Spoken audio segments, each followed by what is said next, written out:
হে হারুন, হে উম্মাদ, তোমার কখন বুদ্ধি হবে? পাগল আমি নাকি তুমি? হ্যাঁ, আমি তো নিজেকে বুদ্ধিমান বলে মনে করি।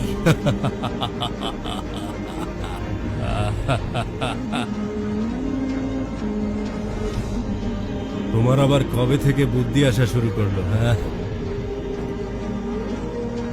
কারণ আমি জানি তোমার এই প্রসাদ অস্থায়ী আর এই কবর স্থায়ী, তাই আমি একে আবাদ করছি। কিন্তু তুমি তোমার প্রসাদকে আবাদ করে এই কবরস্থানকে আবাদ করছো না। তাই তুমি আবাদী স্থান হতে অনাবাদী স্থানে যেতে চাইছো না, অথচ তুমি জানো সেই স্থানে তোমাকে যেতেই হবে। এই কবরগুলোতে এসে আমি ডাক দিয়ে জিজ্ঞাসা করেছি, সম্মানিত লাঞ্ছিত রাজ কোথায়? রাজত্বের কারণে দাম্ভিক ব্যক্তিগণ আজ কোথায়? কোথায় আজ অহংকারী প্রশংসিত ব্যক্তিগণ? হারুন, তোমার এই কাজগুলো কি পাগলামো নয়? ওয়াল্লাহি তুমি সত্য বলেছ। আমাকে আরো নসিহত করো। আল্লাহর কিতাবকে আঁকড়ে ধরো, সেটাই যথেষ্ট। সেখানে যেমন রয়েছে সংবাদ, তেমনি রয়েছে শিক্ষা।